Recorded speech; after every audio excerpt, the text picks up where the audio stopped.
كتاب رياض الصالحين باب فضل الذكر والحث عليه. وعن أبي أيوب الأنصاري رضي الله عنه عن النبي صلى الله عليه وسلم قال: من قال لا إله إلا الله وحده لا شريك له له الملك وله الحمد وهو على كل شيء قدير 10 مرات كان كمن أعتق 4 أنفس من ولد إسماعيل. متفق عليه. وعن أبي ذر رضي الله عنه قال: قال رسول الله صلى الله عليه وسلم: ألا أخبرك بأحب الكلام إلى الله؟ إن أحب الكلام إلى الله سبحان الله وبحمده. رواه مسلم. وعن مالك الأشعري رضي الله عنه قال: قال رسول الله صلى الله عليه وسلم: الطهور شطر الإيمان، والحمد لله تملأ الميزان، وسبحان الله والحمد لله تملأان أو تملأ ما بين السماء والأرض. رواه مسلم. وعن سعد بن أبي وقاص رضي الله عنه قال: جاء عربي إلى رسول الله صلى الله عليه وسلم فقال: علمني كلاما أقوله. قال: قل لا إله إلا الله. قال: قل لا إله إلا الله وحده لا شريك له، الله أكبر كبيرا، والحمد لله كثيرا، وسبحان الله رب العالمين، ولا حول ولا قوة إلا بالله العزيز الحكيم. قال: فهؤلاء لربي فما لي؟ قال: قل اللهم اغفر لي وارحمني واهديني وارزقني. رواه مسلم. وعن ثوبان رضي الله عنه قال: كان رسول الله صلى الله عليه وسلم إذا انصرف من صلاته استغفر 3 وقال: اللهم أنت السلام ومنك السلام، تباركت يا ذا الجلال والإكرام. قيل للأوزاعي وهو أحد الرواة الحديث: كيف الاستغفار؟ قال: يقول: أستغفر الله أستغفر الله. رواه مسلم. بسم الله الرحمن الرحيم، والصلاة والسلام على نبينا محمد وعلى آله وأصحابه وسلم تسليما كثيرا. سبحانك لا علم لنا إلا ما علمتنا إنك أنت العليم الحكيم. أستغفر الله الذي لا إله إلا هو الحي القيوم وأتوب إليه. اللهم انفعنا بما علمتنا وعلمنا ما ينفعنا وزدنا علما. بيه تراتا سوية هجريا باكلي أني كمناني أني بناني أني ولون فلا سهر الجمادى الأولى من هجرة سانكالو دورنا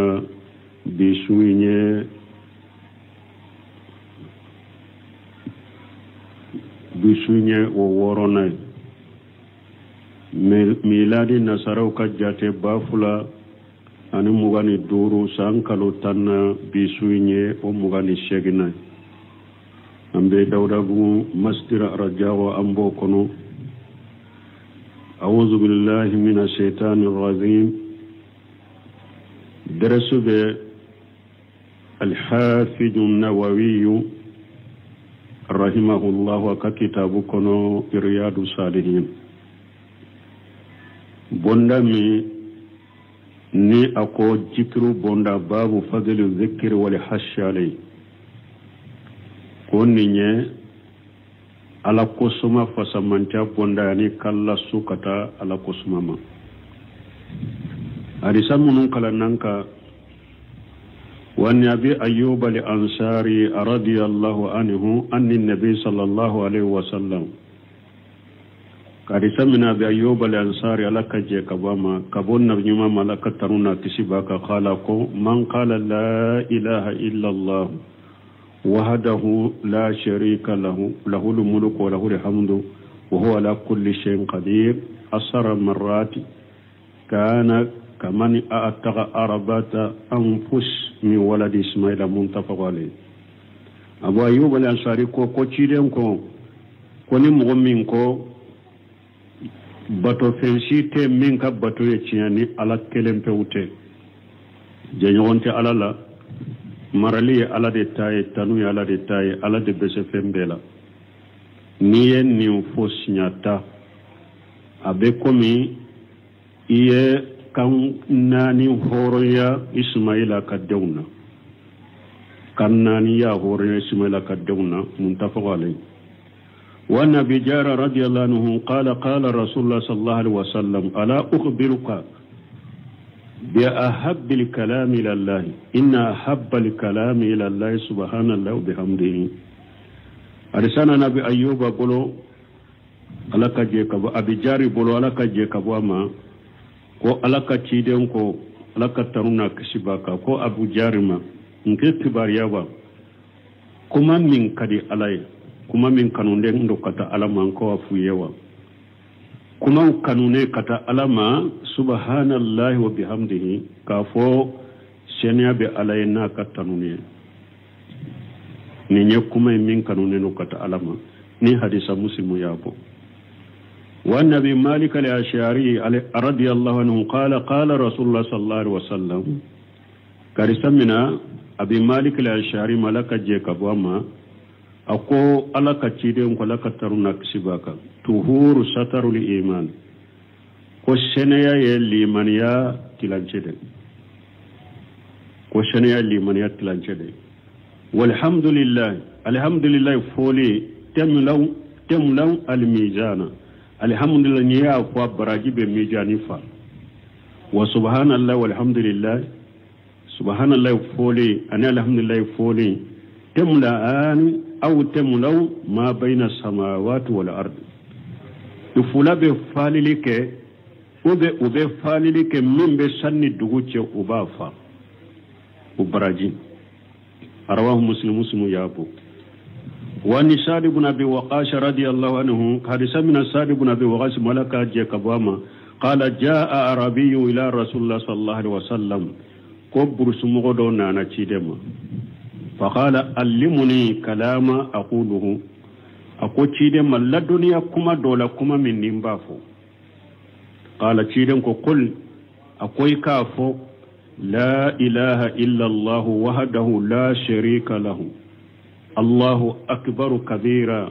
والحمد لله كثيرا وسبحان الله رب العالمين ولا حول ولا قوة إلا بالله العزيز الحكيم سيريون كما أفو كوباتو فنسيتي من كباتو يتياني على كلم فوتي أكلم فوتي جنيغون تالا على كبو كوسوبي تنوبي على كبو mana Allahu akbaru kabira ni ala bonya tofo ala min kabo walhamdulillah kaseera ni ala tanu kosobe wa subhanallahi rabbil alamin senya bi alaye dan fembe tigi ala wala hawla wala quwwata illa billahi alaziz alhakim yele mate jonye fangate jonna fo ala ala minye kenye masabaye ala minye kiri masay qala fa haula li rabbi famali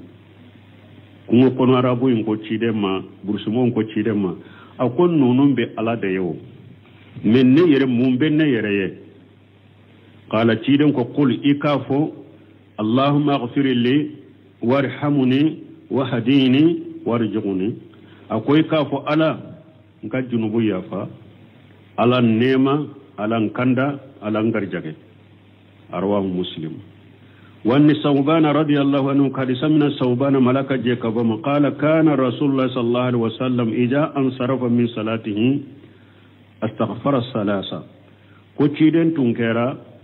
ni aye salamu ke kabo sallila o ya sura mayelema anye silembe korula mayelema folode abe ala ya fadeli sinya saba wa qala chiden tumbafo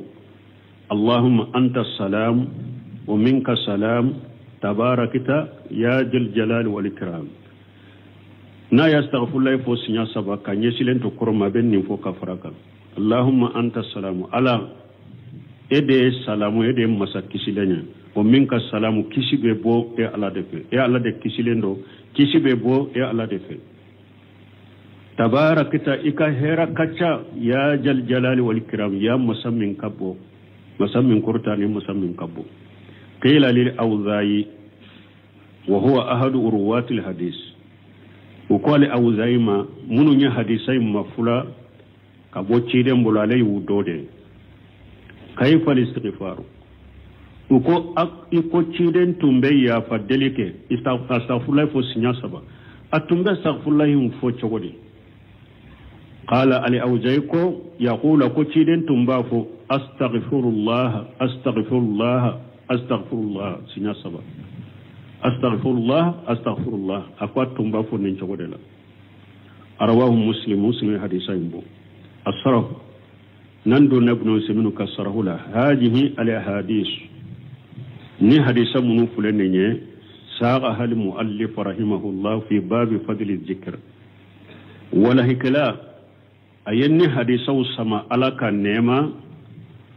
على قسمة فسمنتي أبون دانكونو وغير سبق لنا شيء من هذه الأحاديث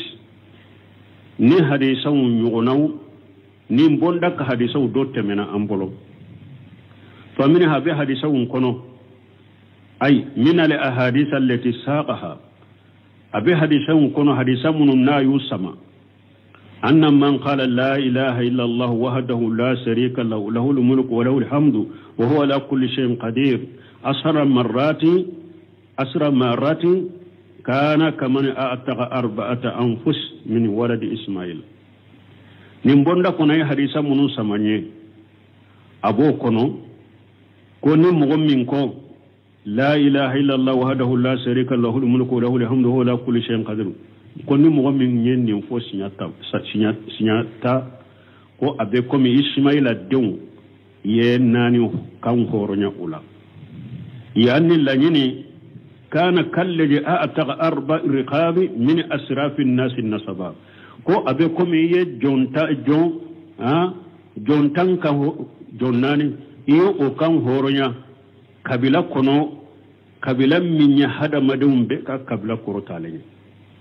Ismaila dew amba famuya ja jonyate kon fari finene dro franfi jonyate franfi kola hari arabu jombe jonyay munye silamiya sariyala no uye jahaduke no kafiru ye jahaduke no ye kafiru munun faga uye munu nyanama ya mina katana uye au de beke jonge obesika ke farafina obesika ke farajenna donc afule ya kiden ko ni mugo minye nindo awu fo sinyata afasamantia hada madawna kabila min kausa kabila beye o kabila jonnani abe komi yoka gornya Ismaila dew arabu jonnani Ismaila dew abe komi iyo o kan gornya afasamanta na baraji ya anna asrafa an-nas nasaba humul arab parce que mugom min ka dambe hada madem mun ka dambe kanye ka teme dambe beka nu ka dambe korotale no ka teme dambe beka oye arabu de ka dambe beka arabu de ka kabila korotale no kabila beka kabila mi ani dambe mi nu ka kabila nu ka dambe abe dambe be sanfa korotale no dambe be sanfe humu banu Ismaila oye Ismaila dawnde arabu wa mali ajam falahum aba'u akharuna ne minye mugumununte arabu ye ajamu fana ni ko ajamu la nyine de minte arabu kamfo mugumunun fana te arabu ye bo ulu fana fa be ulula fa werewu de be ulula minte Ismaila mununte arabu ye ulu fana boyro be bora munun na fa munun ulu fana be minte Ismaila arabu de bora Ismaila la mais minye munte arabu kamfo te siga arabu kamfo arabu te fa were be ulu fana la minte Ismaila walakin juriyata Ismaila huwa li arab mais Ismaila ka juriya wa akadun ulu de arabu ye wala mobbe kan nim fam kabila site ni kausa arabu ye arabu ka kabila de kausa ni kabila be nyo fo yasnya doli ni ba fe ko delela udo ani awa della munum bala qur'ana ayawu ani hadisawula ibn taymiya ka kitabu dobe iqtida'u siratil mustaqim fi muqalafati ashabil jahim nin kitabu buntemiya be addelilaw qur'ana ayaw hadisaw sabaw munun nana ni arabu ka kabila kausa kabila beye ibuntemiya bo delilaw fo adoye munye ala ya akachide sugantia kachi uludela ako ale bado aba kachide nya do yoromi aya kachide mbo arabu dela adoye munye ala yere ka kuma qur'ana aya jigi arabu de ka kanna langi bejiya kono arabu kan kausa na be e pe ayuru walendo na be fana kabila bejiya kono arabu kausa ye arabu kabila wore la mogo do be se ka soro I kausa arabu doye o be se ka ke mogo be se ka soro kabila dola I kausa arabu doye mais nanye kabila uta gorobali de ma arabu ka kabila de kanyi kateme kabila beka arabu ka kande be kambe sambe akorota reno kambe sambe wala mogo fana islamaye abeka kanye arabu kande kamure bese ka yel na yere be nyogon famunay mesilama be de ka kanye arabu kanye an kana arabu kanke arabu dron ta yede mogo ye silama qur'ana jigina arabu kandela e ka jinya nyana ma yakko ani kala gara ko qur'ana jigina odela ode be qur'ana kono qur'ana jigina odela arabu kanye ka kanye ube ka kante ikakando ode ato shagal banika kuma dola ko ni tunya sheke alaye silama jamana be akallangi kabtali la kandangi nosali abeke arabu kande ko de yato munna imamuna maliki nunun tirela ko ewa kutuba kana kala kamure sila ni arabu kande maliki mura ko kutuba kana kala kamure sila ni arabu kande pour beka arabu kan kanu uka arabu kan kala parce que odeye anka silamiya ka kanye odeye qur'ana ka kanye ni marabu kan kala ka kanu ka kala ka famu dorote se ka dina yere famu ala ka hakim mandamu la qala qul la ilaha illa allah wahdahu la sharika lahu lahul mulku wa lahul hamdu huwa ala kulli shay'in qadir asara marrati kana kaman a'taqa arba'atan anfusi wa haja dalilu ala fadli haja dhikri ni ciden ko ni mo min nin do wufo لا إله إلا الله وحده لا شريك له له الملك وله الحمد وهو على كل شيء قدير كوني نفوس نياتا أبكمي أو إسماعيل دونا أو مغناني كان هوريا دونك نيجي دليلاي كان نجكرو فسمنتا يرنا وكذلك أبولا أيضا قال النبي صلى الله عليه وسلم نبي ما قال كترنا كشباكا أحب الكلام إلى الله سبحانه الله وبحمده أكو كما من كانونين كتا ألما كما ولا كو سبحان الله وبحمده سنيا بألاي ني ألا كتنوني وقد سبق أن النبي صلى الله عليه وسلم أيا سرانيا فو كتمين كون نبي ملك تنونا كسبك قال كو كلمتان خفيفتان على اللسان ثقيلتان في الميزان حبيبتان إلى الرحمن سبحان الله وبحمده سبحان الله العظيم أنتم ينين فوقتمي تيدن كما فلابي كما فلاين فولي كان غنينكا كما فلاين وكجري ميجاني كونو كما فلاين كدي علي سبحان الله وبحمده سبحان الله العظيم أن ينين فوقتمي وكذلك أبو كونو حديث ثوبان رضي الله عنه ثوبان كحديث لك جيك أبواما لكنه ذكر مقيد mais saubana ka hadisa min fulani nenye jikiru mi na asiri lembe fendola yaro jikiru mutlaka be jikiru do be o mashiri foila ke wakati makirekera la fo wakati makirekera la mais iba suru jikiru do be o siri lembe fendo de la ke fo yoro do de be kola o siri la fendo de la yoro do de la ko foye saubana taye ode ويجمع أن النبي صلى الله عليه وسلم كن نبي ملكة تنونا كسباك كان إذا انصرف من صلاته كيرين تنكر الناي السلام كبو صللا قال استغفر الله يعني استغفار ثلاثة معنى التنبى استغفر الله فوسنيا سبا قال بافو استغفر الله اللهم أنت السلام ومنك السلام تباركت يا جل جلال والإكرام تيرين تنبنينك ija an sarafa min fulen ni na bora sallila kato tede mana ni atumbe salla ye salamu bira bora sallila kanye silen to koroma ati o ya sora mayele mafulo kanye si jamama o ni nye sunne alimami ni salamu bila kinye silen to koroma sali ka yelema ewa kinye silen to koroma ube kelen sallirawo ni salamu ke kinye silen to koroma kanin do fo folo sani ka yelema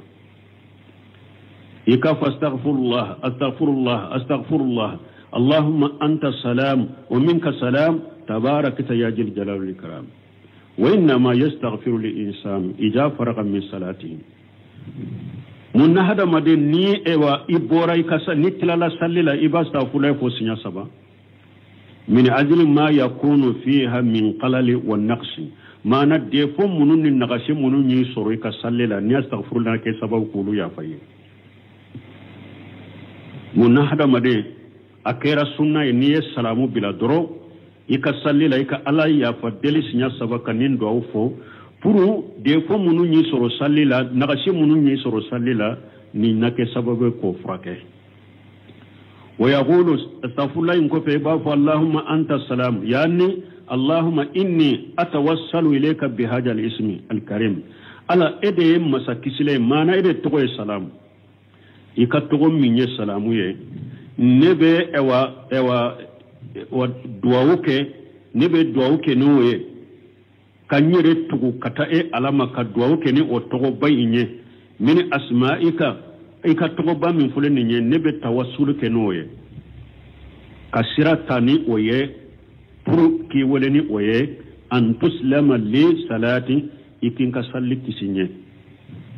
hatta takuna mukaffirata li shay'ati fonka salli kake fenye nabin kabara jugu nabo o tusenyo ko ya fanye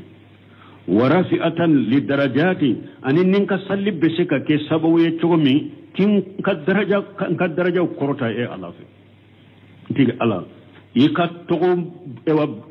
togo bamin fuleni nye nebe nyire to alala mbi woleni nin togo bayinye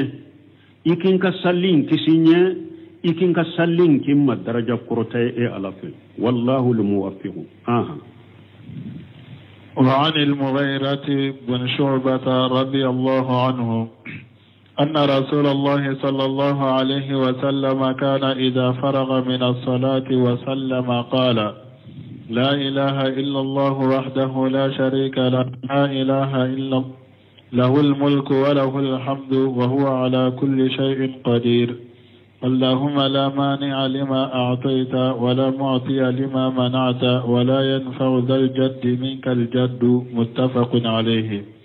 وعن عبد الله بن زبير رضي الله عنهما أنه كان يقول دبر كل صلاة حين يسلم لا إله إلا الله وحده لا شريك له له الملك وله الحمد وهو على كل شيء قدير لا حول ولا قوة إلا بالله لا إله إلا الله ولا نعبد إلا إياه له النعمة وله الفضل وله الثناء الحسن لا إله إلا الله مخلصين له الدين ولو كره الكافرون. قال ابن زبير وكان رسول الله صلى الله عليه وسلم يهلل بهن دبر كل صلاة مكتوبة رواه مسلم. ni azikaru munu fule hadisa munu fule ka tugu nyon aya jantula de nonu ye farda salli ko fe ka azikaru de zikrul muqayyadu de fule ni farda salli ko fe ikanka azikaru munu ke an fule ka dowlu do de la aya damina munna folo ni ye salamu bila astaghfirullah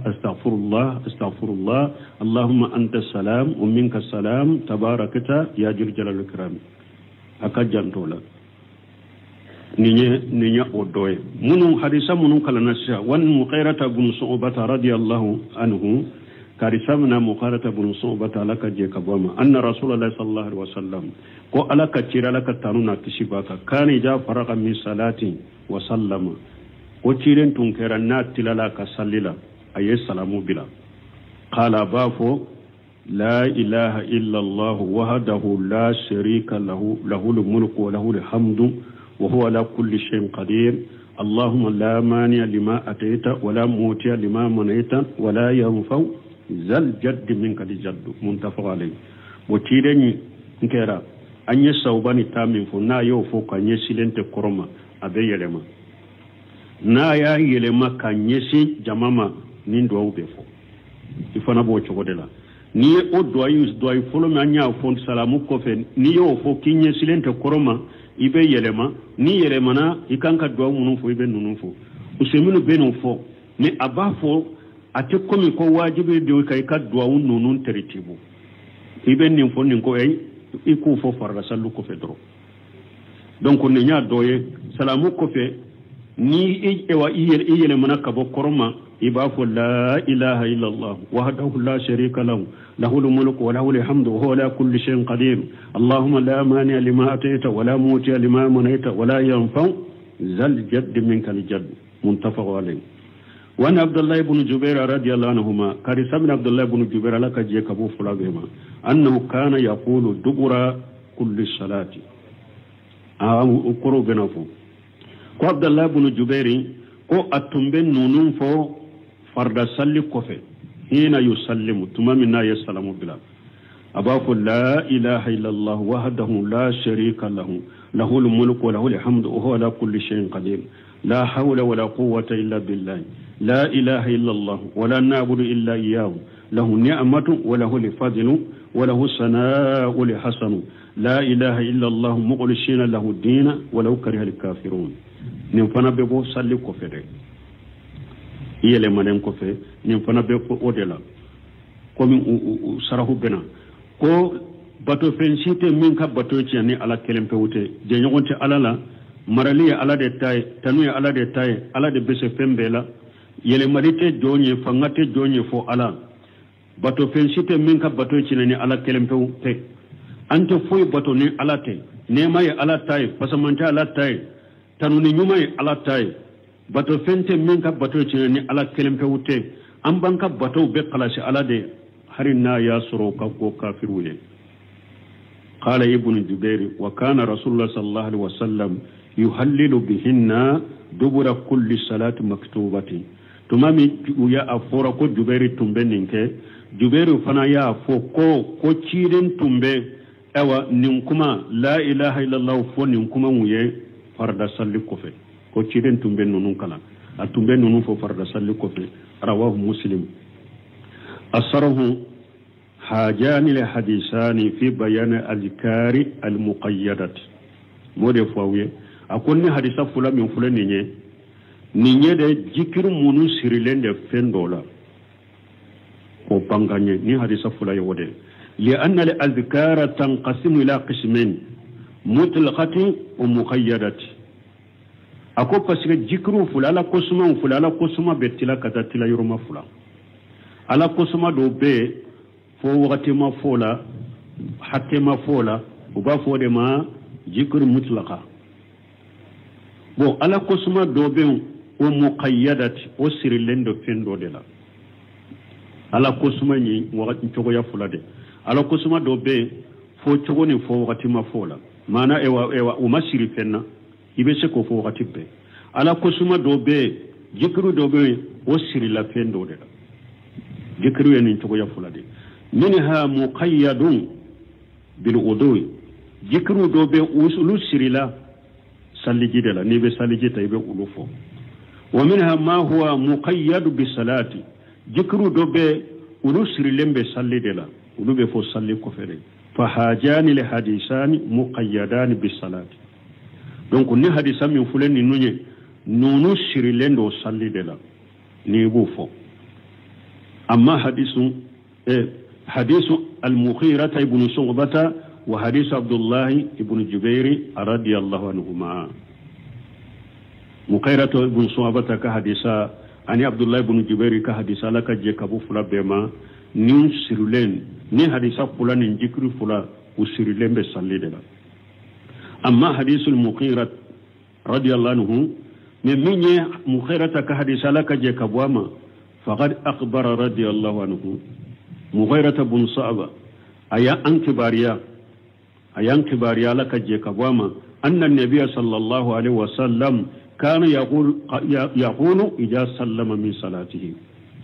ko ciden tumba ko na ye salamu ke kabo ka sallila abafo la ilaha illa allah wahdahu la sharika lahu lahul mulku wa lahul hamdu huwa ala kulli shay'in qadir wa mana la ilaha illa allah yani la mabuda haqqu illa allah la ilaha illa qure munye bato fente min ka bato ciani ala kelempe wute fala mabuda fil kainati yastahiqu an yu'bada illa allah azza wa jalla nin jiya de kono mene bato fende te nin jiya kono min ni bato kakani ala kelempe wute musammin ka bakuru talilu wa mal asnam allati tu'badu min dunillahi falisati mustahiqatan lil ibadati ne boli munum be bato ulini bato manka boni munum be bato kafara alaka ulini bato manka hatta wa in sammaha abiduha alihata har nu bato bagawu yu walede ko bato few uni bato manka fa innaha laysat alihata bato fente bal hiya kama qala allah ta'ala ubekunide comme ala yiriya ko to comme masami na korta lenu ما تعبرون من دونه إلا أسماء سميتموها أنتم وآباؤكم ما أنزل الله بها من سلطان أراكم بوري بطو لهما أكو أتاكي كفوي بطو كفر ألكا فتغو أو يري تغو منون مولي أولا أنا وفو تغو ولم مني بطو من دليل ما جينا أو ككبو ألفي أكبولي نون تغو منون بولا يري دي بطو أي يري دي تغو دا تغو منون فنا دليل تولا bato min fana jalla ta'ala fal ma'budu haqqahu wallahu azza wa jalla bato fen ko ni tiala waye alade musammin ka bakuru talendo wa qawluhu nako wahdahu la sharika lahu nako ala kelem pewde do jenyon ta'ala haja min babi takidi wahdaniyati jalla wa ala ninye ka ala ka kelebantiya inde gelaya sunon nako wahdahu ويا نقول كلام تودو من نقول لا شريك له نانا دي كألا كلام بانجان دي فويه كجليا وأكلم تودو جنوغسي دي تالا وأنه لا مسارك له في الألوهية كايرلا كو جنوغن تألا لا أكبتو للا أكا ألا يانا أكبتو للا جنوغن تالا له الملك وله الحمد وهو على كل شيء قدير له الملك المطلق الأم شامل الواسع أو مرالي دافلني على التاي مرالي تغيب مطلق يودي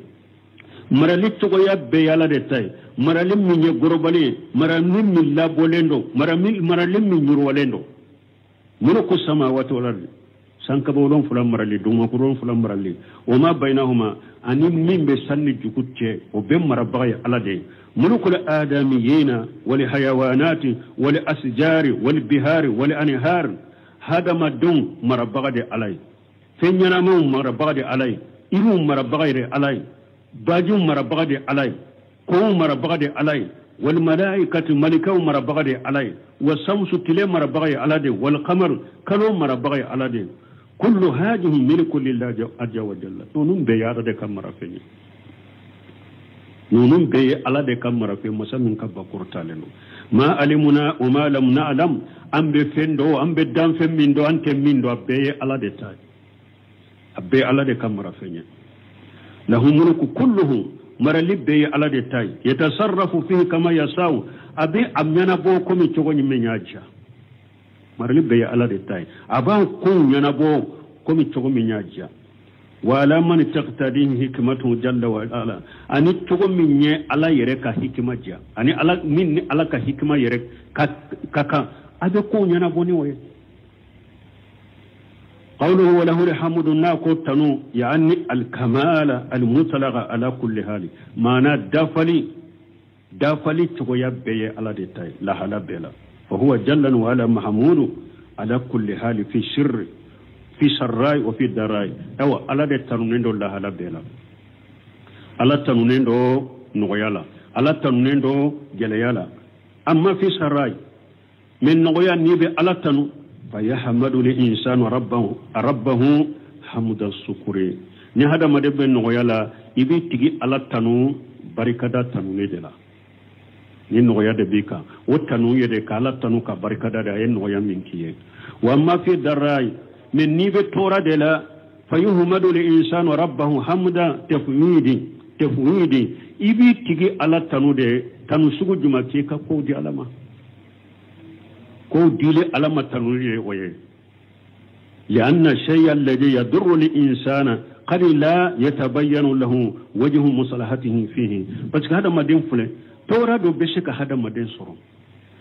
بو تورا إيه إذا سرو تورا يني سرو نميني ونياته ونيا مصلحة ومصلحة نيا وتبانج إيه mais ubi ala tanu ka kodi alama parce que ala de yin tora la senema mais ba soro tora mi sera ima tora mi ni soro e kam masalha do de be tora ina mete nyato o de yato ibe ala tanu ke ka kodi alama parce que ale ye tora la sima ni masalha mi nyaare go do mete do walakin allah ta'ala a'lam mais ala bado tora mi ni esoro e kam masalha mi be tora ina eto do mais ala bodo فيحمد الله تعالى على كل حال ولا يبي الله تنو الله على بلا وكان النبي صلى الله عليه وسلم إذا أتاه ما يسره قال تيدن تنكرا نيكو دو نانا تيدن ما ميمبا نيسونجا أبا الحمد لله الذي بنعمته تتم الصالحات أبا تنو بعلي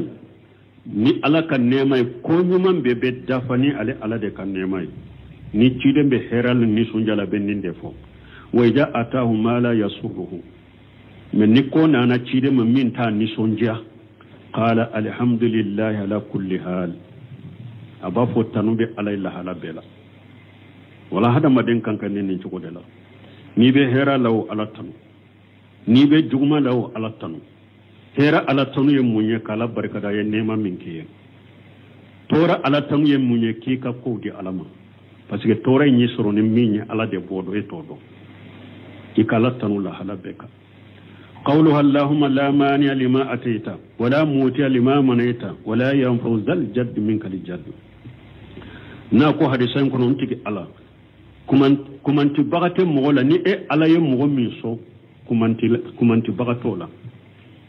ni e wala muti lima manaita ni e ala ye fana ye mo min kumantiya so bagatola de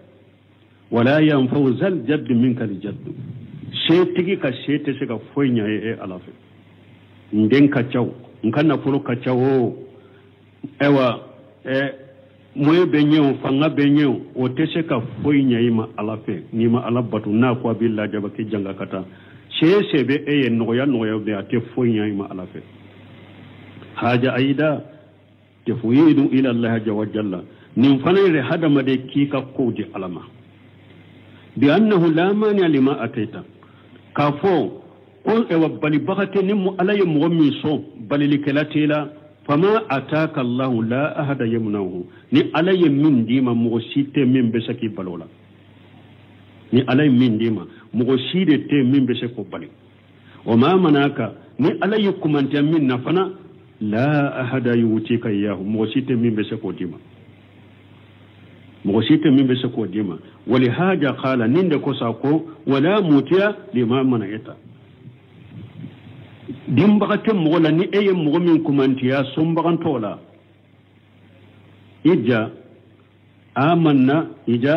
آمنا بأنه لا مانع لما أتيت ولا موتيا لما منع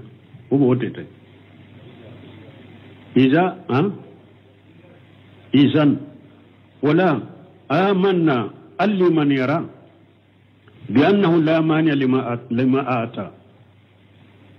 ko balili bakate mogola ni alay mogo min so alli mana nay sisa alli mana nay wala ni alay mogo min so bali bakate ela wala mutiya lima mana ni alay mogo min fana kumantiya son bakati la ijan la nishalu la ata illa min allah azza wa jalla wala nalli mana ni ne an kana soni ani dili an kanu dele foyi feni ala kelem pewte wa na'lamu an kadu annahu law ata fulana shay'a ni ala ye fendo di karasama fallaji khadara zalika huwa allah min yu'latige ko di karasama ala de do wallazi sayyarahu hatta yutiyana huwa allah aw ni ala ye mugo min karaba fana ka fenta ka dama alete de ala de do law atana fulana shay'a aya fahamu ni karasa ye fendo damma fallaji qaddara jalika huwa Allah dunyo latiga ka damma ala wal maut tawhid kalide wallahi hada madde tawhid tigi nyogona mo lafiya lente jiyan kono ni mo mi ye tawhid famu ye baraka nay e nyogona mo lafiya lente jiyan kono ni hadisa la anka do ka fo ni karasan na ka fendo dima adoko ala de ya latige aya dima wallazi sayyarahu hatta yutiyana huwa Allah min ya atigi laba fu ayen ninta kadi umma ala de do وما هو إلا مجرد سبب alete foye ni sababu doronte ale minna na pendima ala de ya latige ala de ye allaba ka kolonkolo akana di ema alete foye ni sababu te lakinni nahnu ma'muruna bi an nashkura man sana ilayna ma'rufa me an koni anya mariyara ni mo min ye hera kanye an ka barkada an be sika barkada ye hera min kanya de me an ka do aleta dimbaga ye de alaye sababu de ala de yaji me anya mariyara koni ni mo min ye nyuman kanya an ka barkada kama qala nabi sallallahu alaihi wasallam kuma ni nabi ma ya ko tumala tanuna kisibaka man sana ilaykum ma'rufa fa kafi'uhu cidin ko ni mo min ye hera ke awye ayati bisara e fana ga ye hera min ke fana ka hera nyuguna kai ikasara fa in lam yajidu ma tukifuna ma tukafi'unahu minni ama fin suru iba sarani minye fadu lahu ayaddu ka cike hatta tarawu fa aw yare kaye annakum qad kafaitumuhu fa aw yare kaye sisa ko nyasara ani mugo ye fendo kiye asara ifana ka anyuguna nyuma kai ni eye fanta ye sesite ayele minke ka nyuguna kai duawu kai fo eyere ka jate mina nye duawu minke sisa nyasara lakin me na'lamu an kado anna alladhi yassara lana haja li ata wa shayyara lana haja al-mu'ta huwa Allah jalla me an kado koni konni min fule kana di amma min yo onno ya nye min nana adama alaka atigi laba kana di ema an kado koni waye alade wa qawluna ka allahumma la mani lima ataita wala muti lima manaita wala yanfau zal jadd minka al jadd yani al hajja jadd yamunye ni yoro wal qina anishe yani al insana al mahfuja al mahjuja alladhi lahu hajj mu'min ni yoro tige mu'min ni yoro baye she baye wa indahu malu wa indahu awladu wa indahu zawjatu mu'min na fulo babolo don babolo furmuso babolo wa indahu kullu ma yastahi min ad-dunya fin gon fenye fen kanu nenye fen mo fenye nya fenye ni hada maden ba kanu abe babolo fa inna haja la yanfahu min Allah nin tigin munun fula bolo dia ko munun fula bolo tene ute foi na fama alafi wala yanfahu zal jadd minka al jadd sey tigi ka sey te sega foi na fama e alafi al jadd fa'ilu ya anna li jaddan huwa li hajj wal qina jaddu yamunye ko keta do mana ni yoro ani she ma yamuna min Allah azza wa jalla e ka she min be e alay no yoro min kay ji alay she min kay ji o te siga fuy bali ka bo e bolo ala fe li anna Allah ta'ala lahu mulku samawati wal ardi parce que ala sanka bawron fulan marali ala de tay duma ko lon fula arali marali ala de tay wa kam min insani tarahu masrura fi ahlihi wa indahu al-mal wal banuna hada maden joli be ibaye aben ni sonja ka demba yakon aben ni sonja ka demba yakon na fulo babulo wal banuna denke babulo wa jami'u ma yanaluhu min ad-dunya mifimu fi na yasuru jiya kono wala yanfa'uhu shay'un min Allah foi teseka annafa alafe ayefe mo fe soro jiya foi teseka annafa alafe qad yushibu bi maradi banado be se ka soro wala yaqdiru an yarfahu anhu illa Allah azza wa jalla banado be se ka soro nafolo min fula bolo nafolo inte se ka banan korto ka boka ibasoro dem munun babolo dem munun te sega banan korta ka boka ibasoro ka furmuso munun fule o te sega banan korta ka boka fo te sega banan korta ka boka ni ala kelem gawte wa yusabu bi qammi wa hammi wa khalqi hammi beseka qammi beseka soro hammi beseka kono na fili beseka soro la yanfa'uhu illa Allah azza wa jalla fo te seka nafa ni ala kelem gawte setigi ba jiya kono hajjan nema be ba bolo hammi beseka soro hammi beseka soro kono na fili beseka soro me foi te seka nafa ala fe wa haja kulluhum min tafwidi ila Allah nimbede hadama de ikika kodi alama ijana wala yambaqi lana akakanye ida sallama li insan ni hadama de salamu ke ka boy ka sallila wastaghfara salasa ni astaghfirullah fo sinya saba wa qala allahumma anta salamu minka salam tabarakta ya jal jalal wal ikram iko anti ala ede to e salamu kisibe go e ala de fe e ala de hera kacha masammin kabo masakurta le masammin kabo an yajkura allah ta'ala bihaja jikri donc nin do ko fe ni jikri munun fana fule ne ikan nunun fana fu wa tartibu bayna al azkari laysa biwajib